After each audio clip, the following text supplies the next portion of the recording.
पापा। हाँ बेटा। बुआ का फोन आया था, पूछ रही थी कि गोल्ड में इन्वेस्ट करना चाहिए सिल्वर में।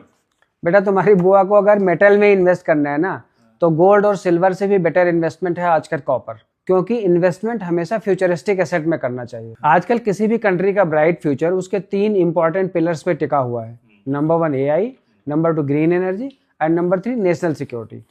और इन तीनों का फाउंडेशन है कॉपर। इसीलिए गवर्नमेंट ऑफ इंडिया ने अपने विजन डॉक्यूमेंट में इसको स्ट्रेटेजिक एसेट बोला है एंड यूएस गवर्नमेंट ने क्रिटिकल मिनरल्स की लिस्ट में डाल दिया है। वैसे कॉपर की डिस्कवरी आज से 6000 साल पहले हुई थी। तब उससे हथियार बने थे, उन हथियारों के दम पे सेनाएं खड़ी हुई थी और उन सेनाओं के दम पे अंपायर बने थे।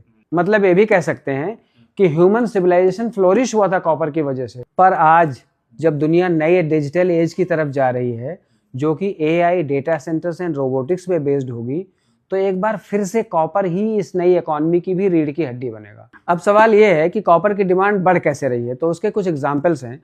इंटरनेशनल एनर्जी एजेंसी ने कहा है कि सिर्फ डेटा सेंटर में कम से कम 2030 तक 30% कॉपर पर एनम की दर से डिमांड बढ़ेगी। दूसरा एग्जाम्पल इलेक्ट्रिफिकेशन का ले लेते हैं।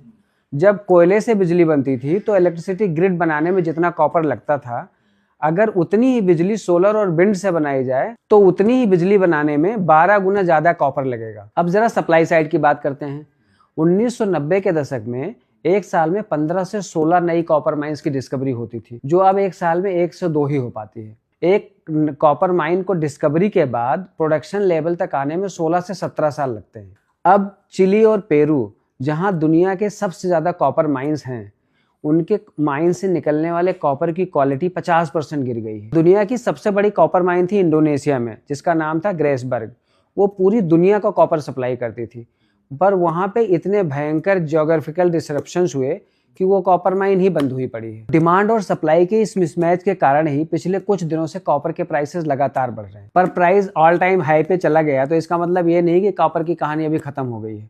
बहुत सारे एनालिस्ट का कहना है कि कॉपर की कहानी तो अभी शुरू हुई है। तो जिस तरह के डिजिटल दुनिया की हम कल्पना कर रहे हैं, उसको बनाने के लिए हमें बहुत सारे कॉपर की जरूरत पड़ेगी। और सच्चाई ये है कि उतना कॉपर इस समय हमारे पास है नहीं। अब आमतौर पे हर एसेट का एक रिप्लेसमेंट आ ही जाता है। जैसे गोल्ड का रिप्लेसमेंट आया डिजिटल गोल्ड या बिटकॉइन। सिल्वर जब महंगा हुआ तो वो रिप्लेस हो सकता है कॉपर और एल्यूमिनियम से।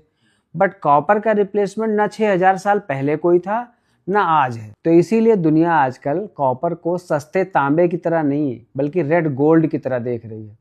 तो अपनी बुआ को बता देना कि इस समय कॉपर ही अच्छी इन्वेस्टमेंट है।